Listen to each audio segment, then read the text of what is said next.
Hello everyone, welcome to the VEX sensor tier list. 100% correct edition. I'm going to do a tier list of every single sensor for the VEX V4 and V5 platform. This is fully researched, don't even bother debating me, I will completely destroy you. All my facts, my logic, all the quantitative analysis I've done. Let's just get right into this here. With our first few sensors, we're going to start with the bumper switches. There's a few bumper switches in V5. There is the original bumper switch, and there's the new one and the one that takes less force to use. So we'll start with the old one. The old one, kind of a pretty useless sensor these days. I mean, it's just been usurped by the better, superior bumper switch. So we're gonna put this one in D. I mean, it's kind of a crap sensor. Too hard to push. Use a limit switch, honestly. And the new bumper switch, you can screw that little red piece off the front. For more stealth, I guess, because it's like black. This one's gonna go in B tier. Very solid. I think a good like mid sensor. This is the gatekeeper sensor. Everything has to be better than this sensor. It'll be higher up. And this other bumper switch definitely is higher up. I mean, you don't have to unscrew the front piece off to go stealth mode, because the front piece is already black. So we're getting some built-in stealth there. Easier to push. You know, you always want to have it easier to push on the bumper. Nobody wants to put a lot of force. You know, robotics kids are not that strong. The sensor's definitely going to go in the A tier. So we mentioned stealth and visual camouflage just there. A good counter to this is this next sensor, the ultrasonic rangefinder. It doesn't just use sound, it uses ultrasound. It's like a bat with its echolocation, except it's like ultra echolocation, bouncing the sound off of objects to see where they are. A very powerful sensor, a very good counter. These camouflage sensors, the ones that are very hard to see visually. And I think it puts in a very solid A tier here, sparring with the low force bumper switch, the one that's black. Onto our next sensor, the line sensor.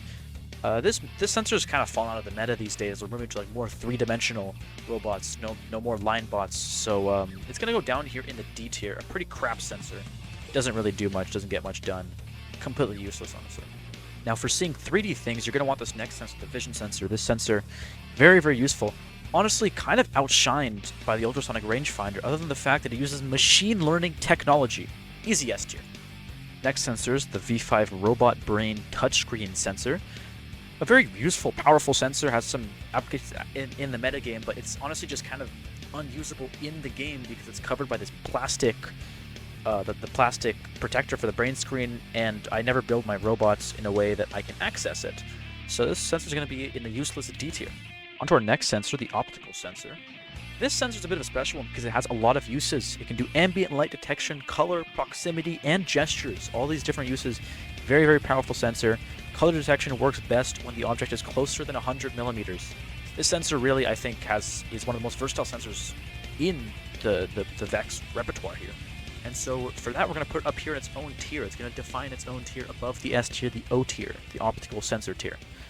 Yeah, so next up here, to follow such an illustrious sensor, we have a group of sensors for sensing rotations.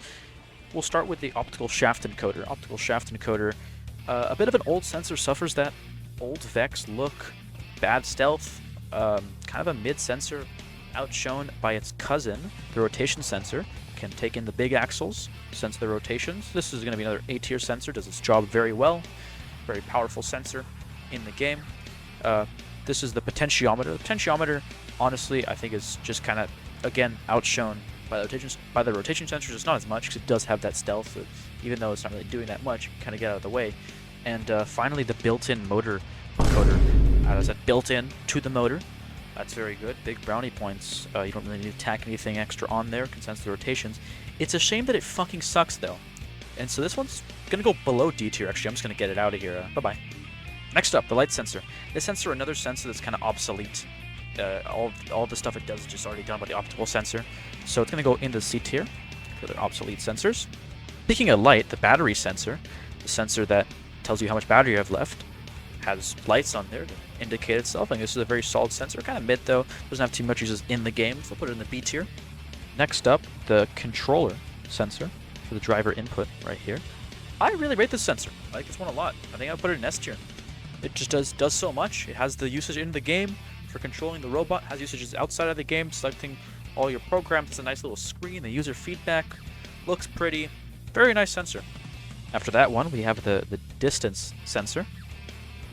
This one, I'm more like the mid-distance sensor. Anything new.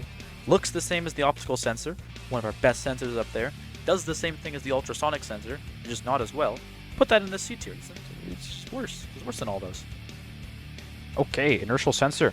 Sensor's pretty nice. Gives you a great read on your rotation. Has a nice little shape with that hump right there.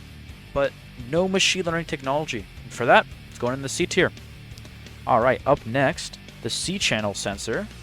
I think this one is, as far as I can think, one of the most versatile sensors that you can have in VEX robotics. So this one's going up the optical tier. I mean, that's just that.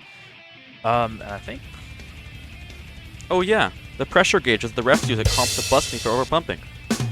I always forget. Yeah, I gotta hand it to him. Great sensor. Always gets me. S tier. At least that's what I would say if I was a shill for the refs. Nah, this one's D tier. And that is the last sensor for the sensor tier list. We're done. That's all the sensors. 100% accurate. Didn't miss a single one. Don't bother commenting that I missed any. I am perfect, and you are not. Goodbye.